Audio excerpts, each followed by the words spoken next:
Greetings of the day. I welcome you all for session 2 for the course Analysis and Synthesis of Mechanisms. So now in this lecture we will be studying the kinematic synthesis, various steps involved in kinematic synthesis and the approaches, different approaches with which a mechanism can be synthesized. So as we know that kinematic synthesis is also known as mechanism synthesis, which is used to determine the size and configuration of the mechanism that shape the flow of power through a mechanical system or machine to achieve a desired performance. So basically it is described by three general phases, which is known as type synthesis, number synthesis and dimensional synthesis. Now whenever we think for developing and designing any kind of mechanism, we go for finding out the input and output motion, or a motion which is to be modified as output of that particular mechanism. Hence obviously first step must be type synthesis, where which type of mechanisms are to be used, it should be determined. So type synthesis is nothing but which kind of links, which kind of chains, which kind of mechanisms are to be used, it is decided in the first step. Of course this is with respect to the requirement of modification of motion of your mechanism. Now once you decide the type of linkages or type of chains or type of mechanisms, obviously second step would be number synthesis, where number of links, number of joints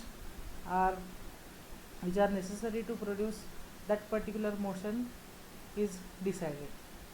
Now as we know that number of links and number of joints can be decided with respect to how much degrees of freedom you want to achieve by your mechanism, which we have studied in the previous lecture using Grubler criteria, where if you know the degrees of freedom possessed by your mechanism, you will be able to find out number of joints or links if any one of it is known.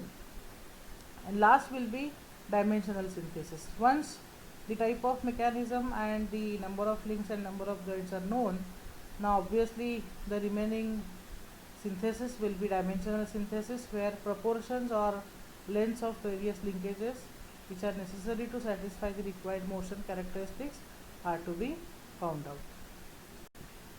Moving further, let us try to find out applications of kinematic synthesis, which includes the determination of topology or dimension of the linkage system to achieve a specified task. Now we must know what is meaning of topology. A topology is nothing but the way in which the mechanism parts are interrelated, or they are arranged in such fashion that it should give the prescribed motion.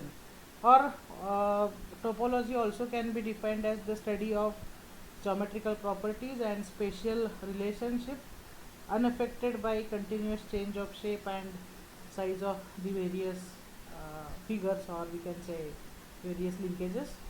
Then the next application is it can be determined the size and shape of link of a robot to move the parts and apply the forces in specific workspace. The next is it can be used to determine the mechanical configuration of end effectors, or we can say grippers, or the robotic systems. So now what is meaning of these end effectors? So in robotics application, an end effector is nothing but the device at the end of a robot arm which is designed to interact with the environment. So exact nature of this device depends on application of robot and the respective we can say the motions. So in the strict definition we can say it originates from the serial robotic manipulators. The end effector can be considered as the last most link of the robot. The next is the shape of cam and follower to achieve the desired output movement, which can be coordinated with the specific input movement. The next application is to find out shape of gear teeth to ensure a desired coordination of input and output movement. The next is configuration of systems of gear, belts and cables, or we can say ropes and chain drives to perform desired power transmission. And lastly, the size and shape of fixturing systems to provide precision in part manufacture and component assembly. So now let us try to study the type synthesis with respect to some of the applications. Now a mechanism which is shown in this particular animation consists of various links. Now let us try to find out number of links. If you see, AD link can be considered as the fixed link, AB can be considered as the input crank, BC can be considered as the coupler, CD can be considered as the output crank. Now in addition to that, one more link, which is link CE, is added along with the usual 4 links in the 4-bar mechanism. And also, if you try to observe the nature of this particular mechanism, you will find that this pink crank, yellow coupler and this blue output crank forms the parallelogram. Pen E, this particular pen we can say, because it is used to draw a circle. So that pen E draws the orange circle with respect to center O. So this avoids the need of to arrange the pivot at particular the center of circle. That means there is no necessity of adding a pivot and additional link at point of O. So because of this arrangement, we must understand that the arrangement which is done in such fashion that triangle OAD and triangle EBC must be equal. That avoids the need of arranging a pivot at this particular center O. I'll repeat once again. The triangle OAD and triangle E, B and C, this particular triangle must be equal. Now if obviously this pink crank rotates with angular velocity, if it is constant, then obviously this pen also moves with that particular velocity as per the rotation of this input crank. And but last point which is to be considered here in this mechanism, that if the all bars or all links are in the line, then the mechanism has dead positions. That means a mechanism, this particular mechanism will have a dead position. That means it will not move if all links are in the line. Now why this mechanism is considered to be in type synthesis? Because our ultimate aim is to draw a circle using the 4-bar mechanism. If we consider a 4-bar mechanism along with the extension of this particular link, then we can say a 4-bar mechanism, which is a kind of basic type of mechanism used for drawing a circle.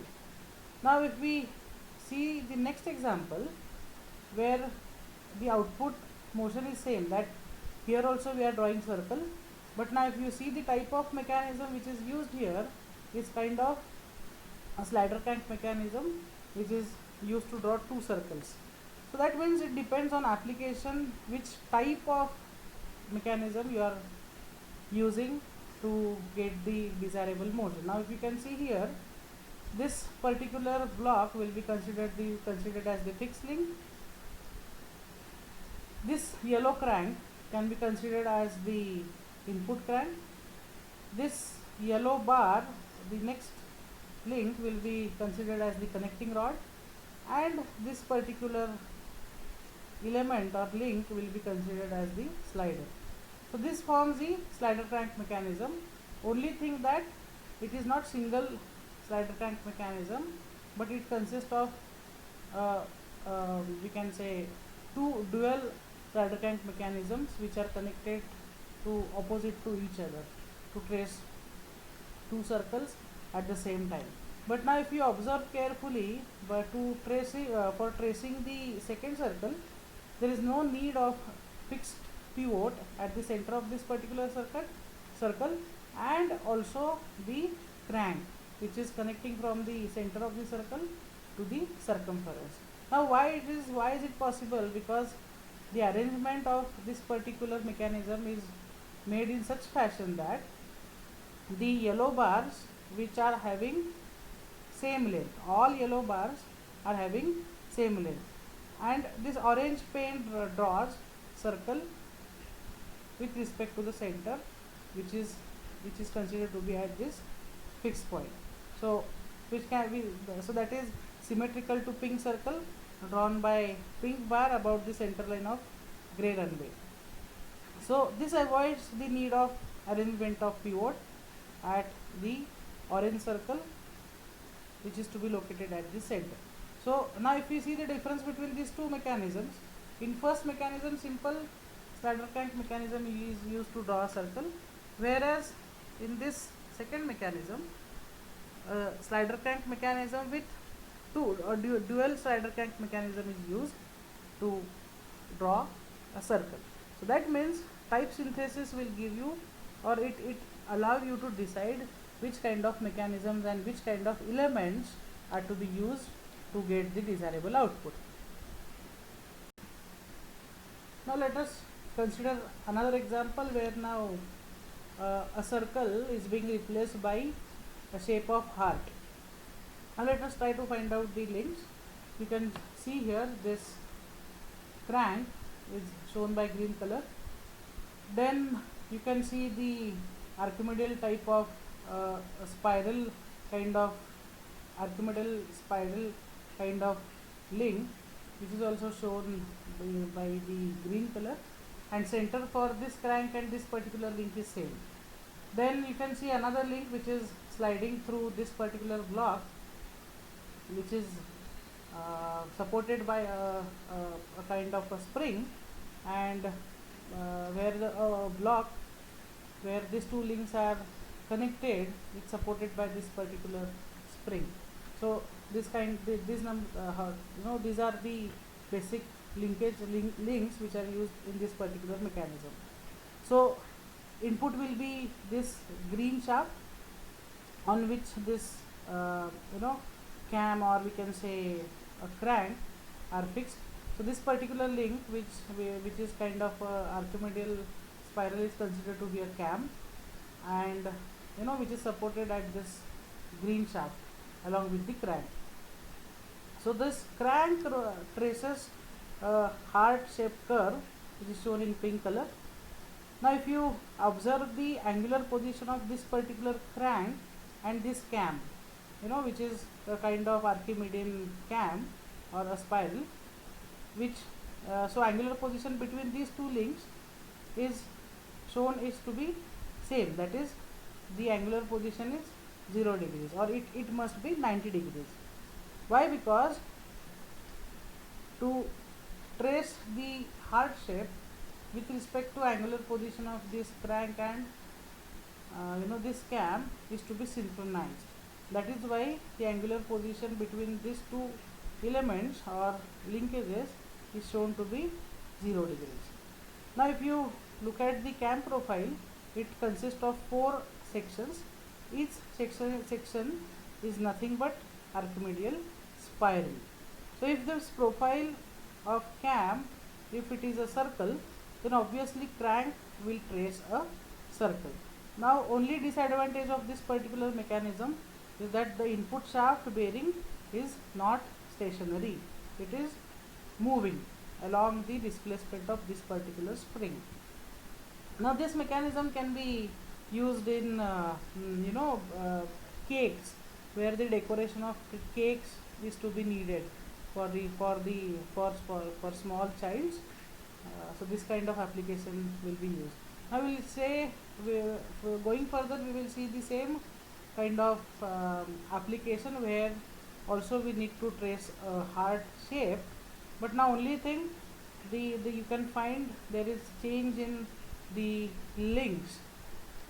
So if you observe carefully, now that cam of Archimedeal spiral shape has been replaced by cam with T-shaped. You can see here the T-shaped cam is shown in this particular diagram. So here also we can see input will be a green shaft to which blue crank is fixed. You can see here the blue crank stresses heart shape curve, which is shown in pink color. You can see there. Here also angle between green and blue crank is equal to 0 degrees. So that means if you see this angular position, the angle between these two is 0. So the original ellipse is formed along the vertical axis due to yellow cam of V or T shape. We can say it can be a V shape or it can be a T shape. But disadvantage here also, you can see that the shaft bearing is non-stationary.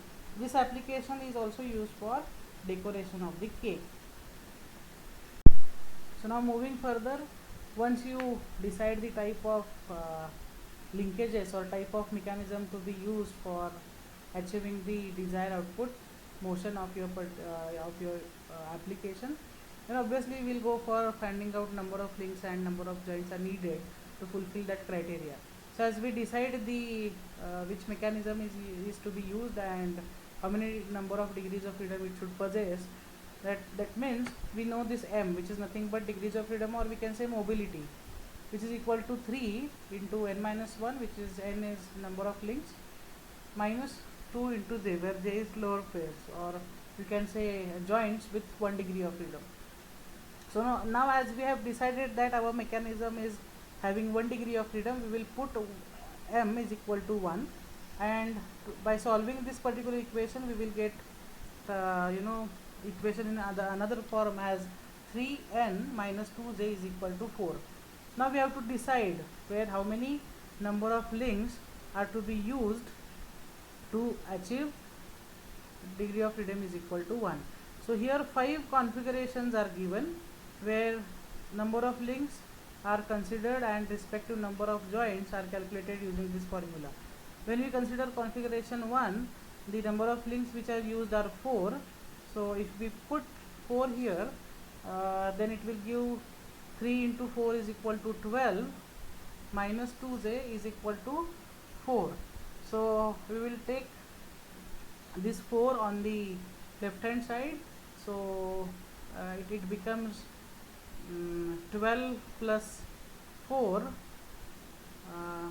is equal to, we will take, if we take this 4 on this side, automatically this will be minus. So 12 minus 4 is equal to 8, and if you take this minus 2j on the right hand side, then obviously j will be equal to 8 divided by 2, which is 4. Similarly, in second configuration, if we consider 6 number of links and if you put it here, so 3 into 6, which is equal to 18. So 18 minus 4 will be equal to 14, and 14 divided by 2 you will get number of joints equal to 7. In the third configuration, similarly, if you consider 8 links, number of joints will be equal to 10. In the fourth configuration, 10 links are considered, then number of joints will be 13, and last will be for 12 links, number of joints will be 16. So in number synthesis, the number of links and joints are calculated using formula of degrees of freedom. So now the last step will be dimensional synthesis, where the proportions and lengths of various links is determined, Now, if you see these two approaches which are shown by this diagram, the first approach, which is called as approach which is labeled by letter A, if you see this, the linkage dimensions are known. If you see this 4-bar mechanism, then L4, L1, L2 and L3 links are known with their positions of x and y respectively, because all coordinates of x and y at particular all in all positions is given. So with respect to various links, various lengths of the links, the kinematic analysis will be done, and the displacement, velocities and acceleration of each link will be determined. So this approach you people have studied in Tom 1, where the link lengths and the speed of input crank will be given. With respect to that, relative velocity method or acceleration method used to calculate these terms. So that is why it is called as kinematic analysis. But now when we are synthesizing the mechanism where we need to calculate the proportions and lengths of various links, so obviously there the displacement, velocity and acceleration of that particular link or mechanism will be known, because when you know that displacement of coupler should be displacement of coupler from point 1, 2 and 3 is specified, then according to the displacement, velocity and acceleration of your mechanism, the dimensional synthesis can be done and link lengths of various linkages can be determined. So this is opposite to kinematic analysis, because in kinematic analysis the lengths of all links will be known, will be going for finding out displacement, velocity and acceleration. But when we are synthesizing a new mechanism, there obviously will be knowing how your coupler is going to displace from various positions like 1, 2, 3, and from that we can find out velocity and acceleration. So once we know this, obviously using a dimensional synthesis we will be able to find out the linkages of or lengths of various linkages or dimension of various linkages. So let us take one practical example. You can see here N6 and N7 are the pivots which can be considered as a fixed link, and a mechanism which is shown by a dotted line should possess 1 degree of freedom as it is a requirement. And if you see this particular point O, which should this is not O actually, this is 0 position. If you consider this particular point, its first position will be considered as this particular position which is shown by 0. After some angular displacement, it will pass through, it will go to point number 1, and again after some displacement it will go to point number 2. So that means this point is displacing from the original position, that is 0 to 1 and 1 to 2. So obviously the displacement from 0 to 1 can be considered as d1, and from 0 to 2 will be considered as d2, whereas angular displacement will be considered as the alpha 1 and angular displacement of second position will be considered as alpha 2.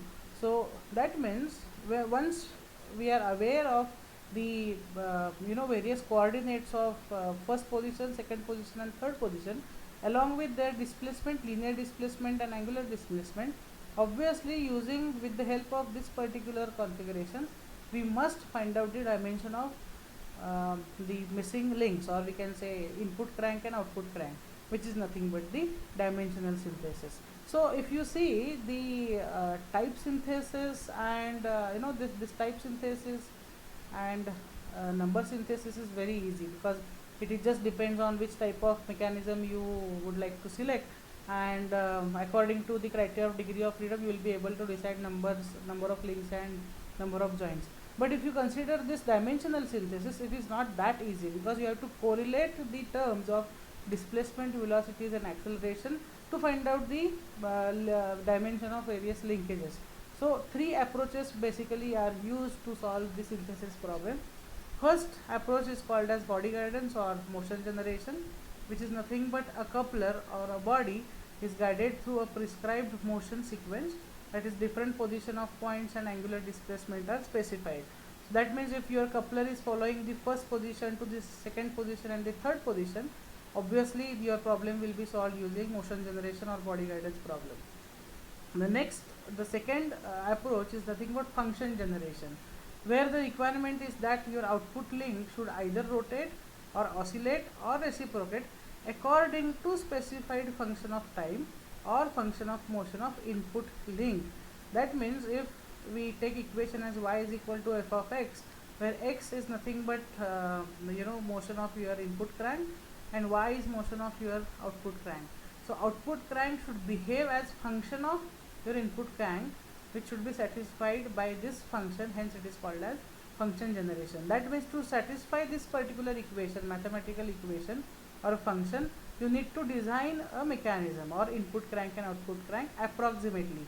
That is why it is called as function generation. And last will be a path generation, where the mechanism is required to guide a point which is called as tracer point or coupler point, basically a point which is located on a coupler along with a path having prescribed shape. It can be a circular arc, elliptical shape or straight line. So all mechanisms which you people have studied in Tom 1 are straight line mechanisms, or a mechanism which is used to trace a arc or circle or elliptical shape, and all such kind of mechanisms are called as path generation. So mechanism which we have studied here, so this mechanism, 4 mechanisms are also considered to be a path generation mechanism, because a tracer point, which is nothing but this point, is tracing this particular path.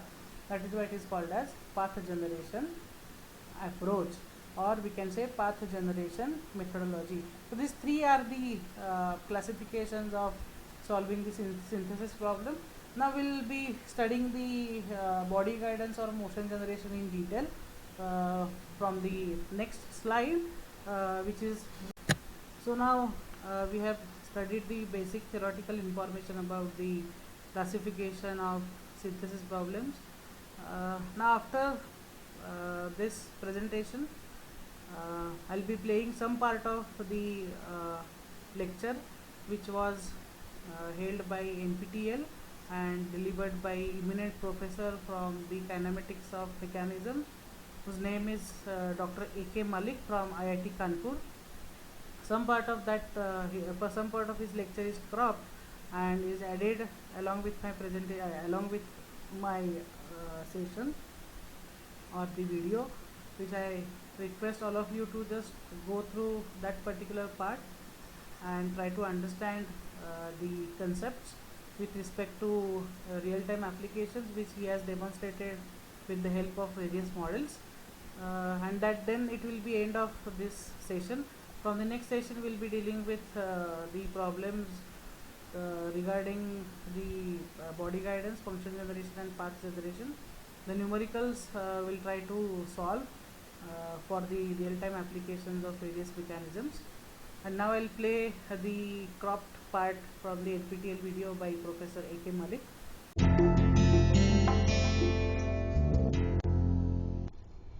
In today's lecture, we start a new topic, namely dimensional synthesis of linkages. By dimensional synthesis of linkages, we mean how to determine the kinematic dimensions of a linkage so as to satisfy some prescribed motion characteristics.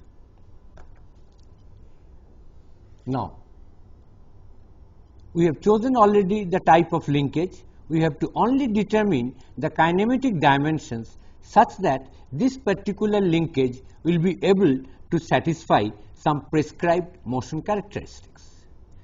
Now, the prescribed motion characteristics can be done in various different ways, and accordingly we classify these problems of dimensional synthesis of linkages. For example, the first class of problems can be called motion generation. By motion generation, which we may also call a guidance problem, what we mean that we have to design the linkage such that a rigid body, for example, that rigid body may be the coupler of a 4R linkage, which is a floating link, which can be guided in a prescribed manner. That means we want the coupler to go through various prescribed configurations, that is guiding the coupler in a specified manner. Now, this guidance of the coupler may or may not be coordinated with the input movement.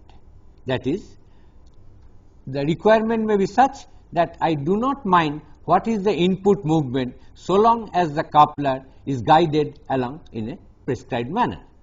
In another type of problem, we may need that as the coupler goes from one configuration to another in this specified manner, the input link must move by a definite amount, by a prescribed amount. In that case, we say that this is a guidance problem or a motion generation problem coordinated with the input movement. Let me now clarify this particular type of problem with the help of some models. As an example, let us look at the model of this 4-bar linkage. Here this is the one of the link which is connected to the fixed hinge, this is another link which is connected to the fixed hinge, and this is the coupler. Our objective is to use this coupler as the desk of a writing position. Right now the desk is folded such that the student can sit here and there is enough space between his leg and the next row of desk. Now, this coupler can be moved such that it comes to the writing position, and now the student can use this coupler as his writing desk. As we see, here is a stopper such that the coupler cannot move anymore, and when the job is done, he can fold this writing desk and take it away while leaving his seat. So, this is a motion guidance problem that I want the coupler of this 4-bar linkage to move from this configuration to this configuration in a prescribed manner. There is no need to coordinate this movement because our objective is to have it locked at the writing position and we can take it away to the folded position. So, this is the example of a guidance problem or a motion generation problem without any coordination with the input movement. Next, we see the model of another 4-bar linkage which is used as a tipper dumper. Let us now look at the model of this tipper dumper. Here, the dumping bin is the coupler of a 4-bar linkage consisting of this yellow link and this green link. This yellow link is connected to the fixed hinge mounted on the body of the truck. Similarly, this green link is connected to the fixed hinge which is mounted on the body of the truck. So, of this 4-bar linkage, this dumping bin becomes the coupler.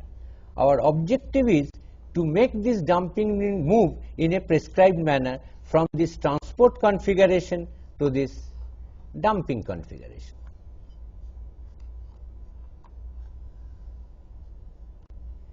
This 4-bar linkage is driven by a hydraulic actuator such that link 4 is used as the input link and it is moved by this hydraulic actuator to move the dumping bin. This is again a guidance problem that I want to guide this particular coupler from this transport configuration to say this, then this, then this, and finally to the dumping configuration. So, this is again a motion generation problem without any coordination with the input movement. We then will see another model of a little more involved linkage with the guidance problem. That will be the model of a rail-less garage door.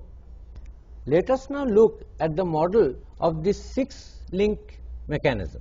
Here we have the fixed link 1, then 2, 3, 4, 5, 6. So, this is a 6-link mechanism and this mechanism is mounted on the sidewalls of the garage. The car is inside the garage, this is the roof of the garage and this link represents the door board. So, while the garage is open, that is the car can go out, the door board is parallel to the roof. Now, to close the garage,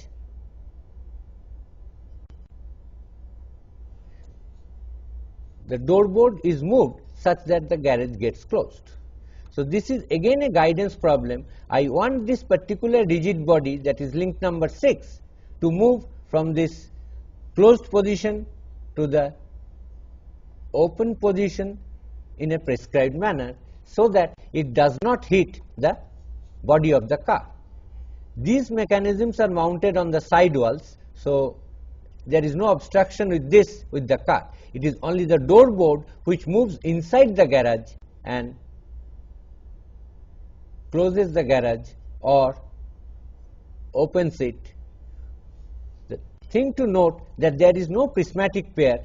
The entire mechanism consists of only revolute pairs. So this is the open position of the garage when the car can move out, and the door board is parallel to the roof of the garage, and in the closed position it becomes vertical. So this movement from the vertical to horizontal position must take place in a prescribed manner. This rigid body must be moving in a prescribed manner as it goes from between these two extreme positions. So this is another example of a guidance problem. So we have seen 3 models to explain what do we understand by a guidance problem. That is, a rigid body, which was the coupler in case of 2 4R linkages, which has to be guided in a prescribed manner. The next class of problem we call a path generation problem. In this type of problem, a point on the floating link, that is the coupler of a 4R linkage, is to be guided along a prescribed path, and this guidance of that along that prescribed path may or may not be again coordinated with the input movement, just like the guidance problem. Whether we are only interested in going along a prescribed path by a particular point of the floating link like the coupler, or the movement along that path also has to be coordinated with the amount of input movement. Again, we will see some examples of this path generation problem through a number of models. As an example of a path generation problem, let us look at the model of this 6-link mechanism, which can be used as a dual mechanism. In this mechanism, we have a 4R linkage consisting of link number 2, link number 3 and link number 4, where 1 is the fixed link. So this is a 4R crank rocker linkage. The 2 revolves as a crank,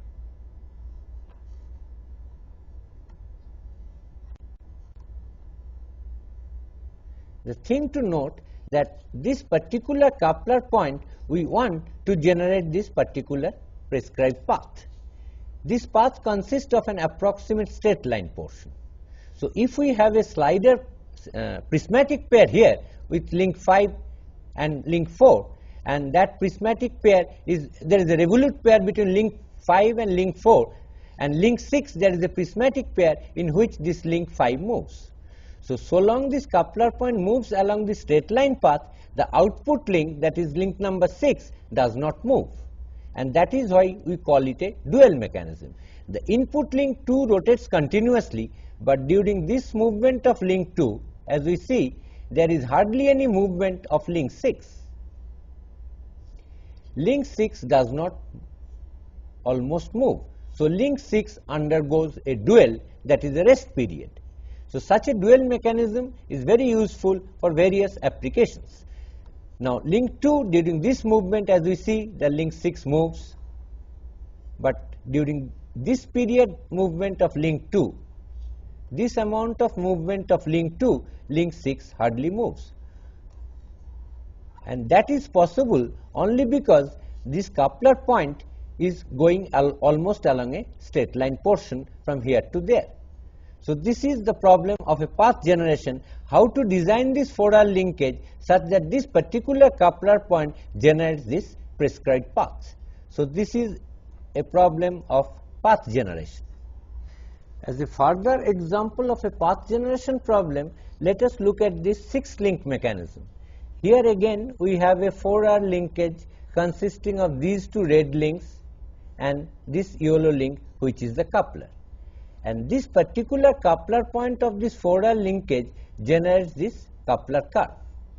This coupler curve consists of almost two circular arcs. These circular arcs are of course approximately circular.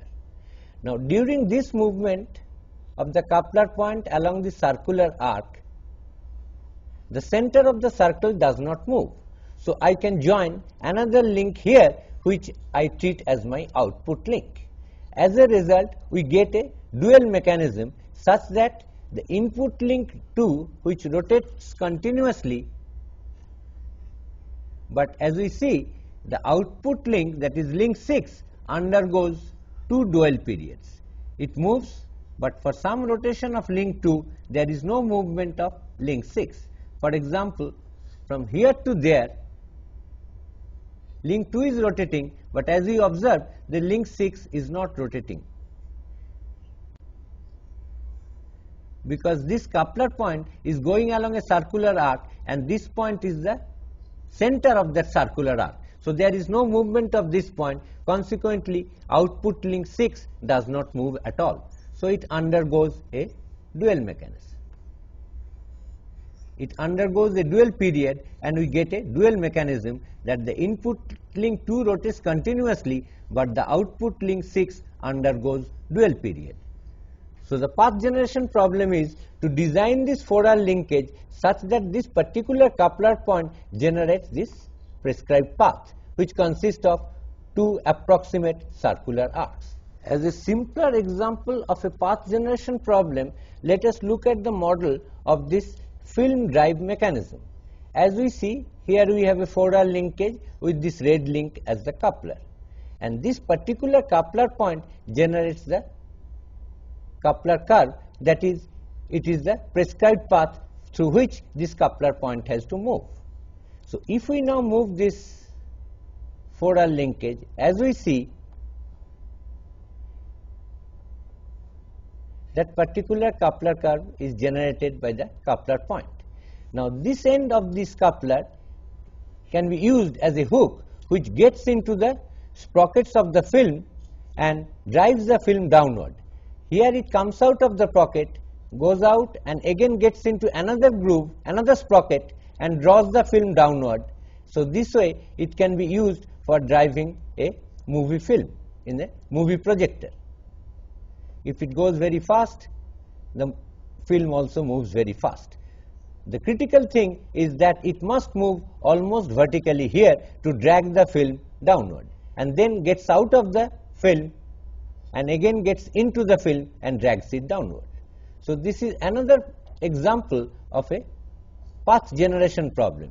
We have to come up with these link lengths such that this particular path is generated by this coupler point.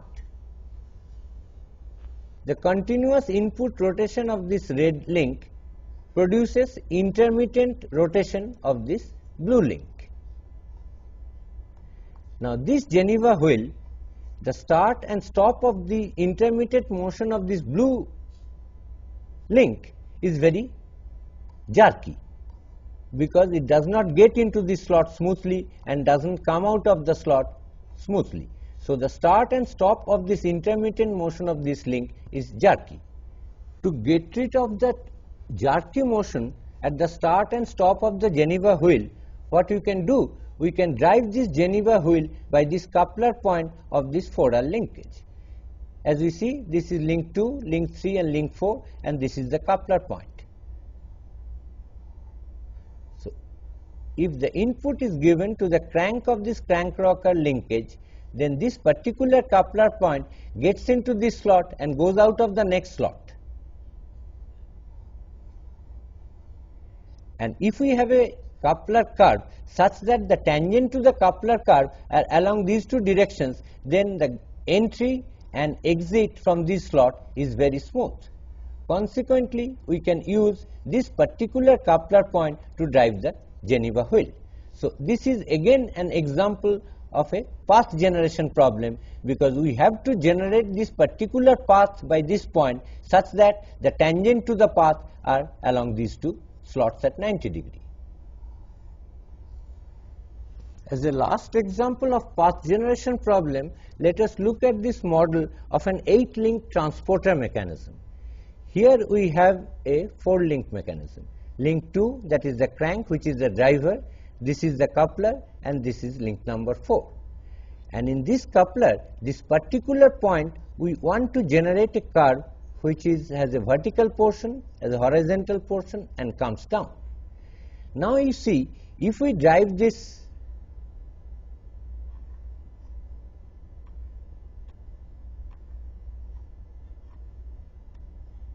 transporter mechanism, as we see that suppose this is an object which has to be moved through a number of stations, and at every station it must dwell. It must not move after reaching the station for some time, so that some operation can be done on this object. So if we drive this mechanism, because of this particular shape of the coupler curve which has been duplicated here, the transporter, let us note the transporter movement.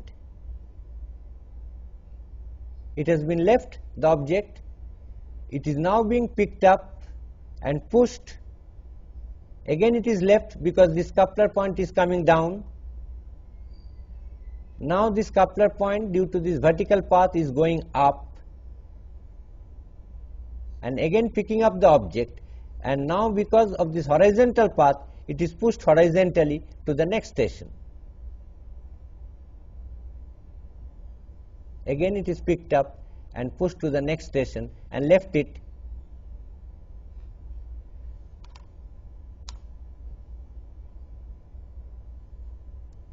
So it is this particular coupler curve which is causing this transporting movement from one station to the other for this object. So if I drive this as the input link which rotates continuously, let us look at the motion of this object.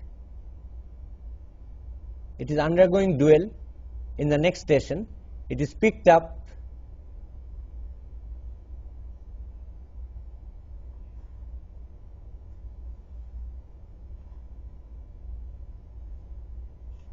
so the whole basis of the design of this transporter mechanism is based on this particular coupler curve here generated by this coupler point. This is the coupler of this 4R link. So this is another example of a path generation problem and its application to real life mechanism.